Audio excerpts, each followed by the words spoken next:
over 280 there, and so a lot of places going to get some of that rain.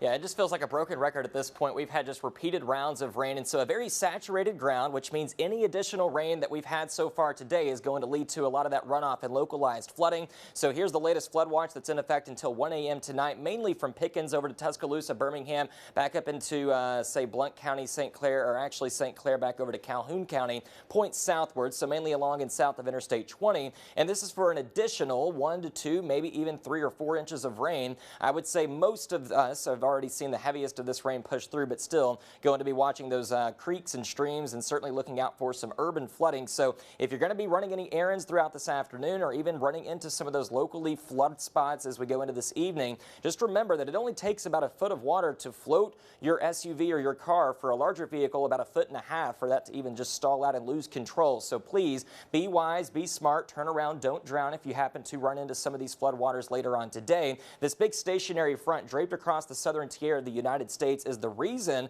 that we're continuing to see repeated rounds of storms, and so 2 to 4 inches of additional rainfall is likely, mainly south of Birmingham. So the southern half of the area, they've picked up the most rain for the month of May so far, continuing to be kind of in this belt of heavier rain, but maybe around 1 to 2 inches over the next 5 days for areas points north of Interstate 20. We're also weather aware for the risk of some of these storms to produce severe weather, and really just the combination of some small hail and maybe some damaging winds up to 60 miles per hour. Of course, with all of these storms, lots of frequent lightning, very dangerous, can be life-threatening, as we've talked about over the last several weeks with many of these storms that have pushed through. So here's where the severe risk is for today, mainly, again, along and south of Interstate 20. There's that slight risk, marginal risk for some isolated reports of damaging wind and hail. We start to suppress this out a little bit going into our Wednesday, and still weather aware for tomorrow for a few of these storms to potentially be severe, although it does appear tomorrow's risk is going to mainly be later on, and we might actually get through most of our Wednesday pretty dry. So here's a look at where that axis of heavier rain kind of trained over the same region, really following the I-20 corridor here since around mid-morning,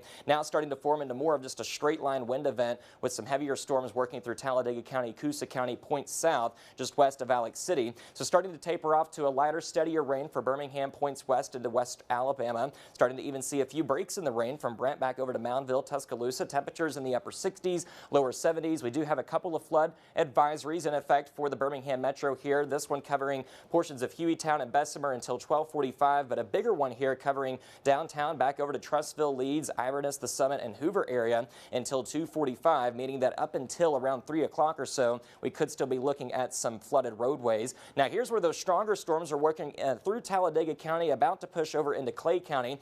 Campbell Springs getting in on those storms here shortly. Mount Cheaha eventually by 12:24, and Bluff Springs by 12:30. Those containing a lot of lightning, gusty winds, and of course some very heavy rain as well. So here's that hour-by-hour planner. We're expecting showers and storms to be around at least going into the evening, but starting to taper off a little bit more. Futurecast shows this batch starting to push off towards the east quickly. Maybe a dry drive home for around 4 or 5 o'clock, but potentially another round of storms going into the evening hours, late evening going into the overnight. So something that we'll have to continue to watch. It does appear that most of tomorrow is going to be dry, but we may have some late storms that could be producing some strong to severe weather. We'll watch that closely. Main risk will just be, of course, those gusty winds and small hail. But finally, Kristen, we start to dry things out once we get into the upcoming weekend. All right. Thank you, Jacob.